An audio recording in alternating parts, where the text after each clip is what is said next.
We have spending that is literally out of control. The only time I've ever heard a Democrat, most of the time they're honest, they don't care about the debt, but the only time I've ever heard them say anything about the debt is, well, you know it happens because you cut taxes. Well, you know, it's verifiably false. You can go back to the Reagan tax cuts when the rates went from 70 to 50 and then from 50 to 28. You know what happened? The government got more revenue. Because when you tax people less, when you let them keep more of their own money, guess what? Their incentives to produce go up, and the economy grows by leaps and bounds. So when Reagan cut taxes dramatically, the economy responded and grew tremendously. When we cut taxes in 2017, same thing. Revenue didn't go down, revenue went up. So how did the deficit get worse? Why did the deficit get worse? Was it because we cut taxes in 2017? No, it was because we piled on the money. We just are spending money like there's no tomorrow. So before we get to the extraordinary times we live in now, where everything's about COVID and we're just going to spend money like there is no tomorrow, before we got to that, we were borrowing $1 trillion a year. So the main segments of government, Medicare, Medicaid, Social Security, food stamps, other welfare, and military. That probably comprises 3/4 or more of government. If you look at that on an annual basis, before you get to the extraordinary binge of the last 2 years, we were already $1 trillion short every year, $1 trillion short. So last year we added a couple trillion more, and our deficit for the year, for 1 year, was $3 trillion. We've never, ever borrowed that much. There are going to be ramifications. You're already seeing some of the ramifications. You're seeing the prices in the grocery store go up. You're seeing the prices in the pump go up. You're seeing sometimes wages go up, but you're also seeing prices rising faster than wages, which often happens in an inflationary cycle. Some people have trouble comprehending how these numbers, what's a billion, what's a trillion. Reagan had an analogy he did, and he said that if you want to know how big a billion is, take $1,000 bills and put them in your hand. When you have them about 4 inches high, you've got $1 million. But if you want to know how much or how tall a stack of $1,000 would be if you had $1 trillion, it'd be 60 miles high, over 60 miles high. That's what kind of money we're talking about. That was to get to $1 trillion. So we have $1 trillion institutional debt that's added every year. But now we're talking about a time where they're talking about adding in one bill $3.5 trillion. The bill that they have before us has $1 billion in spending for every page.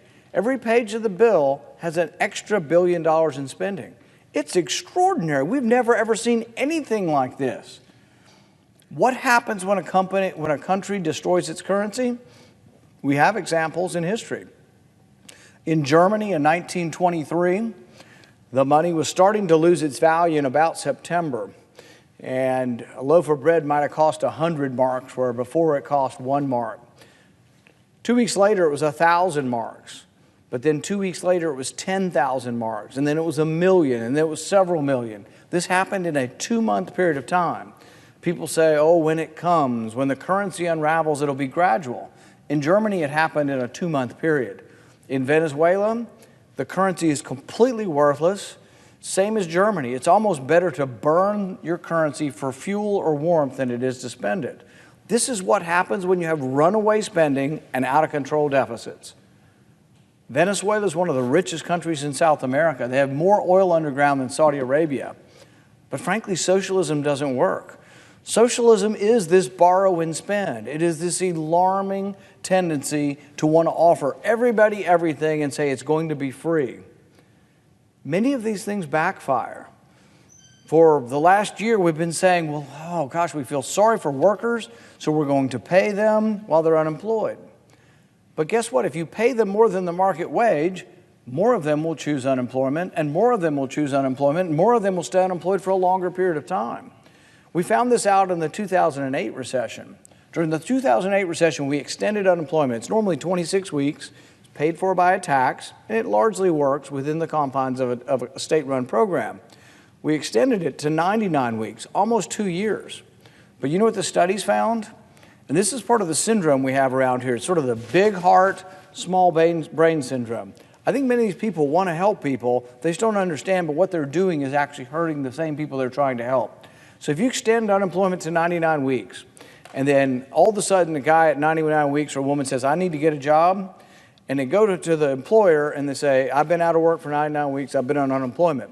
And the other person applying for the job says, well, I've been out of work 10 weeks and I'm looking for a job. Who do you think the employer hires? Every time. It's a person out of work 10 weeks. The person out of 99 weeks, they're like, might be something wrong here. We might have gotten to the point where we've lost work ethic. So what have you done to that person that you tried to help? You've actually kept them out of the workplace so long that they become unemployable. After they become unemployable, what do they become? The permanently unemployable, the non-working part. You wonder who this is? 62% of the country is in the working force, 38% is not. These are people permanently out of the workforce. These aren't people who can't work. These are just people for one reason or another are no longer in the workforce. Now, some of them can be people who can't work, and we have sympathy for that. But many of them are people who just stayed out of work too long or took the wrong incentives or became addicted to drugs or alcohol because they weren't working. So there are things we can do in our country, but if we're not careful, it's going to slip away from us. I don't want our country to be Venezuela. I don't want our country to destroy its currency. But what we're offering is a more difficult sell because the other side is going to give you free college and free daycare and free cars and free cell phones. What we are offering is opportunity. What we're offering is the freedom to try to strive. We're offering equality before the law, not equality of outcome after you've done your work, after you've tried to participate. Equality before the law. And one of the interesting things that I think isn't often grasped by people is that if you want equal outcomes, if you want everybody to be the same and you want to equalize everybody, you actually have to treat them unequally. And in our country, it took a while, but we've gotten to the point where people truly believe in the concept of equality before the law. But if you also want to believe in equal outcomes at the end, realize you can't believe in both. They're mutually exclusive. You cannot believe in equality before the law if you want equal outcomes. If you want this so-called equity at the end, you want everybody to be equal at the end, you've got to treat them unequally. Because some people are either born with more talent, born with more money, born with more sense, luckier, work harder. There's a lot of reasons. If you put 100 people in a room and you give them all $5, within an hour, somebody's gotten more. Somebody had some cigarettes, somebody really wanted to smoke, and they've got another $1. The money spreads around the room. They've done these experiments. Money doesn't stay in one place.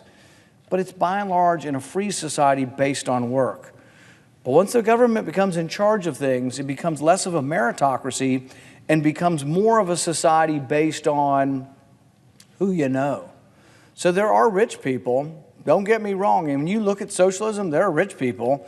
Maduro, Chavez, Castro, incredibly rich people. They own their own islands, they have billions of dollars. Their relatives are all rich. So instead of a society mostly based on merit, we talk about the greatness of America. One of the most important things about capitalism and freedom and what happened in America is for the first time, it wasn't based on who you were. It wasn't based on royal lineage. For the most part, Europe was, long-time landowners and royalty, and a very small percentage of the public did very well. In fact, before 1820, before the Industrial Revolution, virtually everybody in the world, 98% of the world lived in extreme poverty. A bare subsistence level, barely enough to eat. There was no obesity because there was barely enough food. You just scraped by. That was 98% of the world. Fast forward to today, after we've adopted what Adam Smith talked about as far as trade, division of labor, and capitalism, you know what we have now? When you look at poverty, less than $2 a day in the world, it's less than 10% of the world. You won't find this on television. There's not going to be any good news on television or in the newspaper. The poorest people in our country actually are equivalent to the middle class in most countries. We are a huge success, but we're a country misguided and led astray by media that aren't honest. So for example, if you watched CNN, you would think that nobody's getting vaccinated and it's a complete disaster and whoa, we're stuck in this rut because no one's vaccinated. It's completely untrue. Over 90% of people over 65 who are the most vulnerable are vaccinated. Now, sure, there are a lot of younger people who aren't vaccinated. There's some older people, but 90% is a pretty good success. Over age 50, it's like 75, 80% of people.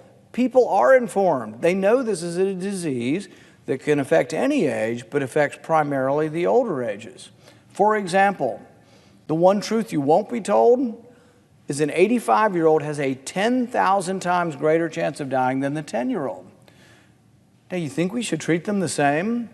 If you were their doctor, do you think a 10-year-old should get the same health care and the same prescriptions for what they need to do as an 85-year-old? Makes no sense at all. I see 10-year-olds and I see 5-year-olds out on the mall. My wife and I are walking down to the Lincoln Memorial the other day, and I see 5-year-olds in groups led by teachers wearing masks outside. There is no science to that. We got Dr. Fauci spreading mistruths across the country, saying we've got to forcibly vaccinate the kids. There's no science behind any of that. In fact, England is rejecting what we're doing. In England, because of the age skew, because of what they're seeing, that the people most at risk are of an older age, they're actually saying, instead of forcibly vaccinating children, why don't we try to make the vaccine doses available for the elderly? Why don't we target our care to those who are at highest risk? We have a problem in our country. We have people who have so politicized science that there are people struggling and dying every day because they've never heard about monoclonal antibodies. We have people dying every day because the government, at the behest of Dr. Fauci and a few other people, have said you can't get monoclonal antibodies if you're in the hospital. I talk to people every day who really have not yet heard of monoclonal antibodies, who get COVID again after being fully vaccinated or sometimes not being vaccinated and are not getting the treatment. Because Dr. Fauci says if you're in the hospital, you don't get it. And so we have medicine that is coming from on high, from a central authority like the Politburo, and doctors are afraid to prescribe. This has never happened in our country before. Doctors were able to make their own decisions based on their own experience, based on studies, based on real-life examples, but using their own discretion. Now doctors are afraid to prescribe monoclonal antibodies, and many of them are disallowed from prescribing it in the inpatient.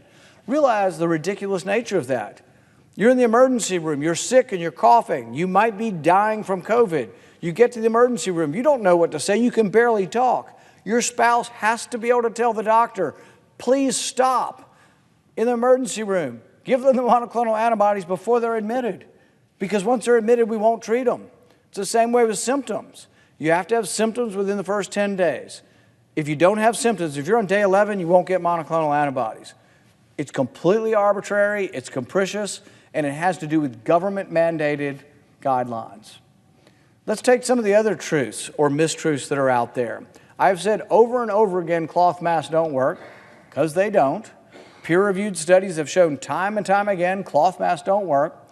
But when Dr. Fauci tells you all masks work, when he comes in all draped with 3 masks on himself, with little insignias, clever insignias of different sports teams, he's actually spreading a mistruth that causes lives to be lost. Why? Let's say you have a 75-year-old woman and she gets COVID and her husband's taking care of her.